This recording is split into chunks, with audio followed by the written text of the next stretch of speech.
Well, joining me now from Massachusetts is Matthew Moynahan. He's Chief Executive of the document authentication company OneSpan. Matthew, welcome to you. Thanks for joining me at such an unsociable hour. What are you seeing right now in terms of document fraud?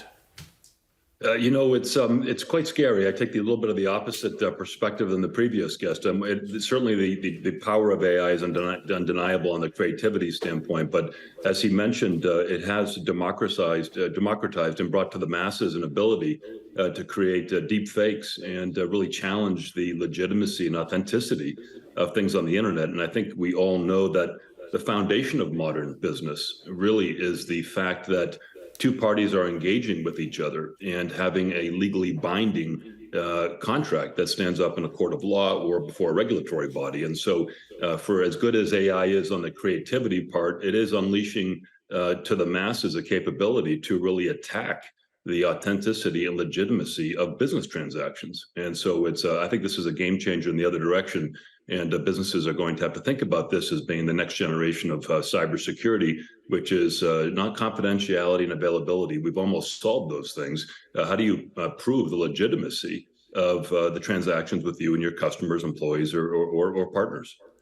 Now, a big chunk of your customer base is in banking and financial services. Is that a sector that appears more at risk, in your opinion, to these kind of deep fakes?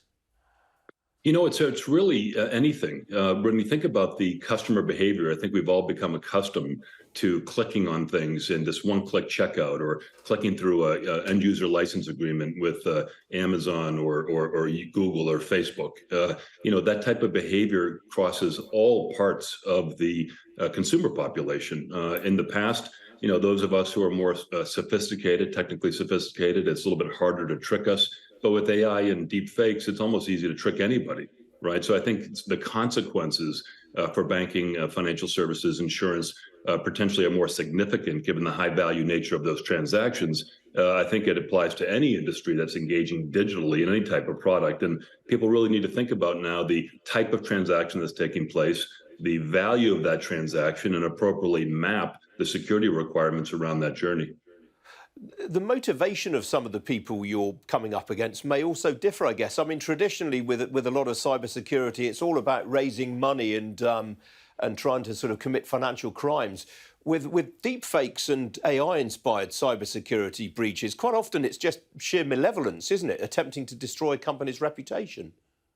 For sure. And I think what you're seeing now is, disinformation has been around forever. Back in the old days, it was the province of nation states who might take a car and light it on fire, stick some fake papers in a glove compartment and push it into a lake, right? I mean, we've all seen these types of James Bond-like movies. Now disinformation is becoming so real, it's almost indiscernible to the average person around whether a person online or whether a document is the authentic one. And so with that comes a great power for the ability to use that disinformation for fraud, account takeover, or really just influence. And when you think about the history of cybersecurity, it really has been around the ability to impersonate a person or a situation to take advantage of it. So typically it's for financial gain, but increasingly, as we've seen in politics, particularly in the US, it's around influence. And so I think the stakes are going up for sure for businesses as they continue to go drive more and more of their business online. Matthew, obviously a lot of businesses are having to watch their spending right now. What are you seeing in terms of client renewals just now? Is this an area where some clients may be tempted to try and save a bit of money by scrimping on some of these security measures?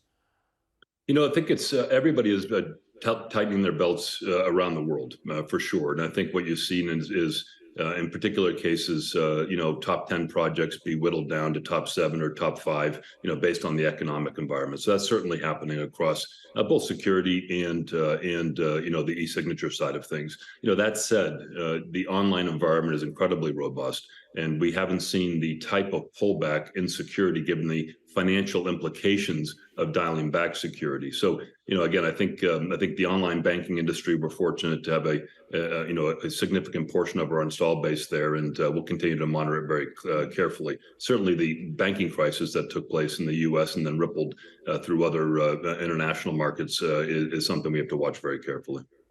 Matthew, it's been great talking to you this morning. We do appreciate you getting up so early to speak to us. I'll let you go off and have some breakfast now. Thank you. Thank you very much, and thank you, everyone. Bye-bye.